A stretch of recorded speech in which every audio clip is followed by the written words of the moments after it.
Святар, які яшчэ раніцай літаральна забіў у сабе сваю веру, канчаткова прысягнуў новаму богу. Але Мурах быў толькі чалавекам, хай і незвычайным.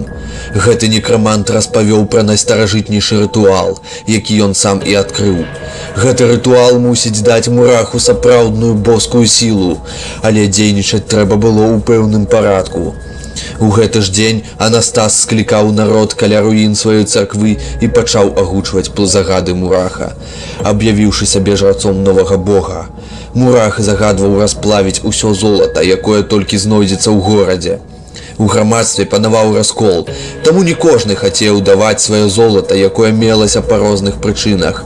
Нягледзячы на забарону аршанскага дзяржаўцы, які не ўспрымаў усур'ёз некраманта, самыя радыкальныя грамадзяне ўварваліся ў аршанскі замак і вынеслі адтуль некалькі мехаў залатых упрыгажэнняў. Таксама яны паабкалочвалі сваіх суседзяў і прынеслі сваё золата. Анастас дадаў залатое начынне са сваёй разбуранай царквы. Калі мясцовы каваль плавіў сабранае золата, Мурах нешта прабубнеў на невядомай мове і парэзаў сабе далонь проста над расплавам. Так яго кроў змяшалася з аршанскім золатам.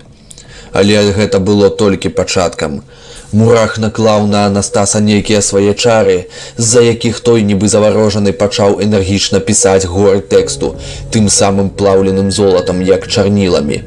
Апантаны жрэц няспынна нешта пісаў 10 гадзін на мурахавай іншаземнай, але надзвычай цвёрдай паперы з шэрага колеру.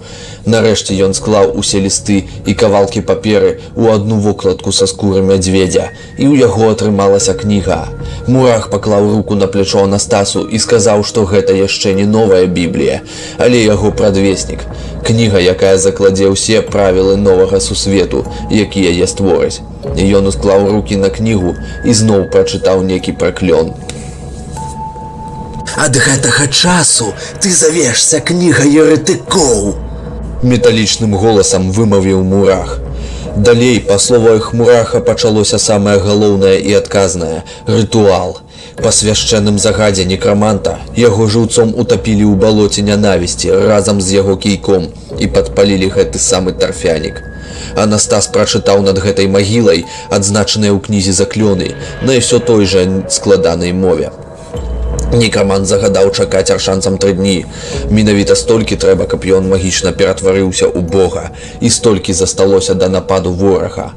Усе гэтыя дні Анастас хадзіў па горадзе, збіраў народ і актыўна прапаведваў новага, пакуль безыменнага бога, які праз 3 дні прыйдзе і ўратуе Оршу. Да пропаведзі нечакана прыядналася моладзь, якая прыйшла з вёскі Друцак. Яны радасна сведчылі пра цуды, якія вандруючы некрамант здзейсніў на іх вачах. Аршанскі дзяржаўца, шчыры хрысціянін, быў незадаволены паводзінамі святара, але па старому сяброўству вырашыў не чапаць яго і яго напружаных прыхільнікаў. Ён мірна вёў сваю агітацыю ў адказ і заклікаў да спакою. Праз 3 дні варожыя войскі ўжо падыходзілі да горада, але спыніліся ў 100 кроках ад вежаў. А вартавыя пад кіраўніцтвам дзяржаўцы ўжо былі гатовыя аддаць сваё жыццё за Оршу. Тым часам новы прарок і яго паслядоўнікі сабраліся на месцы так званага пахавання. І вось на світанку балота ў іх на вачах упіталася ў зямлю, знікнуўшы назаўсёды, а на яго месце з'явілася зусім іншая істота, якая толькі крыху нагадвала таго самага некраманта. Гэта быў ужо сапраўдны бог. Над горадам паўстаў сапраўдны тытан, ці як іх у нас называюць волат. Нават самыя высокія пабудовы ў горадзе былі яму да калена. Гэта была вялікая чалавекападобная істота з бледна-сіняй скурай з зялёным адценнем. Цела бажаства было мускулістае, цалкам злівалася з яскравым полымем, якое, аднак, не спальвала яго. Вопратка, аднак, адсутнічала на ім, і ён схіліўся над сваімі паслядоўнікамі, якія ўбачылі не менш жахлівы і велічны твар. Яго вочы без колераў і зрэнак глядзелі на ўсё наваколле і дапаўнялі страшную усмешку з вялікіх зубоў і клыкоў, якая зводзіла з глузду ўсіх, хто на яе паглядзеў. На галаве ў яго змяшчаліся гіганцкія вострыя вушы і 5 вялікіх казліных рагоў, 4 па баках і 1 на самай макушцы. А кіёк, якім карыстаўся некрамант пры жыцці, ператварыўся ў вялікі посах вышынёй з яго уладальніка. Анастас і яго паства упалі на калені перад сваім новым богам. Нават некаторыя аршанскія воіны на вежы заўважылі вялікую пачвару над горадам і ў жаху знерухомілі. Варожае войска ўсё чакала нечага, не спяшаючыся атакаваць. Яны не бачылі бажаство, для іх усё выглядала як невялікі пажар у горадзе. Новы жрэц дрыжачым голасам спытаў: Як нам цябе называць, наш новы уладар? Жудасны бог, які сваім выглядам больш наводзіў дэманічны жах, чым любоў, расчыніў сваю пашчу і прамовіў голасам, падобным на рыканне мядзведзя: Камагор, маё імя. Пасля гэтага бог выпрастаў сваю далоню перад сабой, і з яе раптоўна паліўся вогненны слуп у неба. Менавіта ў гэты момант рускае войска вырашыла атакаваць Оршу. Палова вартавых усё яшчэ збянтэжана стаялі ў нерухомасці. Камагор не стаў доўга чакаць і цяжкім поступам закрочыў да месца бойкі, якая за гэта імгненне ўжо паспела перакінуцца ў Оршу. Абарона горада была прабіта па невядомых прычынах. Нарэшце бога ўбачыў кожны воін па абодва бакі, і варожы наступ захліпнуўся. У руках Камагора аднекуль узніклі гіганцкія распаленыя ланцугі з такімі жа шарамі на канцы, на якіх былі шыпы. Бажаство з дзікім рогатам накінулася на воінаў, якія ці ў жаху аслупянелі, ці пабеглі прэч.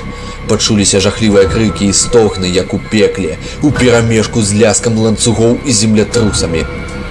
Абедзве арміі захлынуліся ў паніцы і распаліся.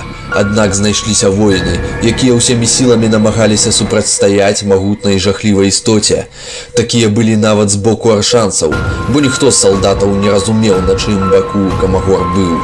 Але бессэнсоўна было бегчы, а тых, хто змагаўся з богам, чакала яшчэ больш жахлівая смерць. Толькі жыхароў Оршы і яе заступнікаў Камагор не крануў, нават тых, хто яго атакаваў. Праз некалькі хвілін крывавай бойні войска было цалкам знішчана. Каб пераканаць рэшту аршанцаў, якая яшчэ сумнявалася, Камагор аднавіў парушаную вежу і прыбраў усе пашкоджанні горада адным толькі крананнем свайго посаху.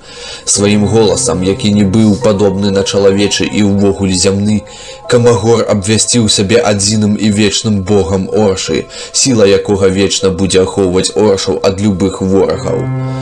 Узамен аршанцы павінны будуць слухацца яго і выконваць запаведзі, якія Камагор толькі збіраўся даць жыхарам праз Анастаса, свайго прарока. Былы святар тым часам упаў на калені перад Камагорам, а за ім і ўся Орша. Для горада пачалася новая эпоха, якая працягваецца і сёння, і скончыцца толькі згодна прароцтву. Але гэта ўжо зусім іншая гісторыя.